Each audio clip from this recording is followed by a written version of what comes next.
Hi, I'm Steve Plum, Senior Editor of SME Media. I'm here today with Zach Simkin, President of Senvol. Thanks for joining us. Thanks, Steve, for having me. So we're at RAPID TCT. I know you've been involved in the event for a while, and you were a longtime technical advisor. Tell us how the event has progressed as well as Additive overall over your career. I remember going to my first RAPID conference, 8 or 9 years ago, and it obviously had a much smaller footprint then than it has now. It's grown tremendously, but it remains one of the premier events in the industry, and I always love coming for networking, seeing old faces, meeting some new faces, seeing what's new. It's just a fun time. So you're kind of transitioning off the technical advisory board, but I'm sure you're still active. And what were some of the focus areas that you were working on, and where is it going down the road? So I served on the technical committee for 6 years. My last day is tomorrow. It's a 6-year term.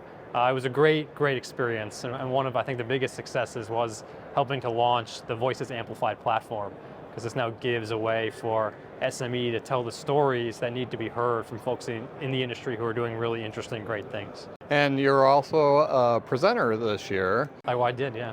Specializing in machine learning. What's happening on that front? I gave a presentation with Mark Benedict from Air Force Research Lab on a program we ran for the Navy and for the Air Force, looking at using machine learning to help with qualification and easing the qualification burden when you're qualifying new machines and new material. Where do you see Additive progressing to in the near term? What are some of the challenges, and what are some of the primary benefits on the technologies that you're working on? So I still think a big focus is on getting Additive to manufacturability. And we're there in some cases, but not in as many cases as we should be.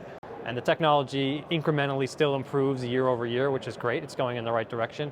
But there's still some areas that need to be addressed for this to be really fully adopted as well as I think it could be. And combining machine learning with Additive can provide some solutions to that? I think that's one piece of the puzzle. There's obviously many pieces, but yeah, we think machine learning can help reduce qualification burden, the burden on material allowables development, on parameter development, and things of that nature.